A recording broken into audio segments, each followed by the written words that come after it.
everyone. Welcome to Woodhouse Stories with Michael Woodhouse there. Say hi, Hello. everyone. Yes, we hear you at the back there. Speak up, though. That's it. That's it. I was hear you now.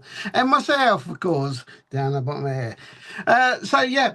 So welcome to this week's. Now, I'm going to say this week's because obviously Michael does all the editing for the videos. And no, that is a real pain to do. So good job there. And And I'm just a pain in total. It is a pain, I know. I used to try and do it, and the times when I rolled my eyes, especially when you get to the end, it all goes wrong. Um, but I know he splits. We record this as like a long section, and Michael splits them up for the week ahead. So, uh, if you're watching Mondays, hope you view the others, and I hope it all makes sense. So, if not, I'm going to say hi six, seven, five times, whatever this is edited down to. So let's just get that done to obviously because we don't necessarily say hi every little video, but it's hi for the week and enjoy the rest. So, how's you been this week? How's Woodhouse Stories? Yeah, it's been good. We get one good week, one bad week. We always say this. So we've had a few leave and a few come in. Not been a big increase. But we've had great interest. And today marks, obviously, we record this either a Friday, Saturday, or Sunday. We're recording it on the Friday. And the reason for Woodhouse Stories is because of my dad, who was a storyteller, and today is his birthday. So Yeah, I saw the video on that. you I saw saw it. it. Yeah, yeah, it's good for that. Thank Yeah. you. So I'm quite proud to recognise that we're going to celebrate this week um, for in memory of my dad, Alan Woodhouse, who's who was a storyteller, but never got the chance to publish a book because in them days it wasn't so easy to do. So now it's a click of a mouse, and you've got 100 different people who can just publish it at the end of a line. But with my dad, it was he wrote a book in writing, and then nothing came from it. I'm very lucky because my stepmom, who lives in Nottingham, she sent me over a load of my dad's work, and we're putting that all into a book, especially for my dad, and we're releasing it next June, on June the 2nd, for my dad's 20th year in remembrance of his 20 years of passing. It sounds worse than what it is. I know it's 20 years since he's died, but my dad was a massive fan of a show. Um, I forgot what it's called, Monty Python, and their biggest thing was always look on the bright side of life, always laugh at death, and never take life seriously. So I think he would really appreciate us putting this book out on the date that he died, 20 years on, in remembrance of his death, instead of when he died, instead of when he was born. So I think that would be a bit of a kind of a touchy thing to make him laugh. And he's an atheist, and so am I. So he won't be laughing. He's dead, but in spirit, in mind somewhere. But I think it's fine what you're saying because I went to a funeral just over a week ago, a week and a half ago. A friend of mine, he went to his first funeral for a long time because when he lost his mum, he struggled afterwards, and it's probably been the first funeral for about 15, 20 years. No, I say 15 years since. And but I think funerals, despite how they sound and the passing of the person, I think nowadays it's much more of the celebration of the life, which is perhaps what majority of us would probably want when that time yeah, comes. So I think trying, as you say, being positive towards somebody. We spoke about negativity and how it can affect life and things like this, especially in today's, as you say, world that's so critical and so easy to jump on a bandwagon. But I think celebrating life has to be remembered as well.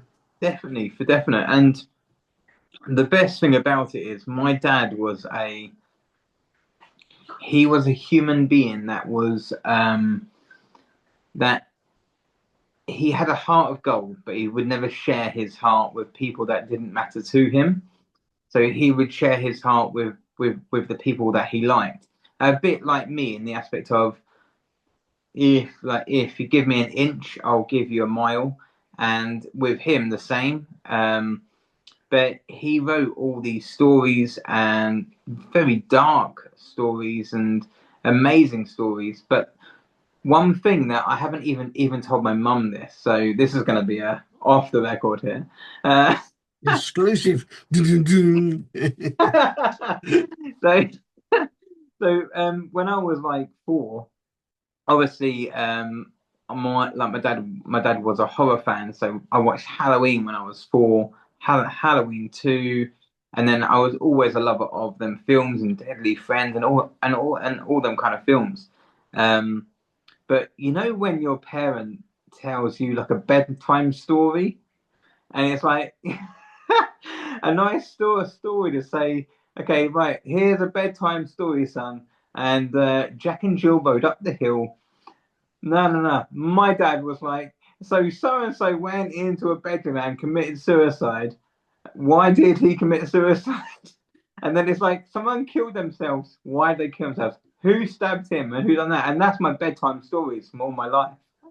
Yeah, but you So, take that back. Jack and Jill went up the hill. What did they do?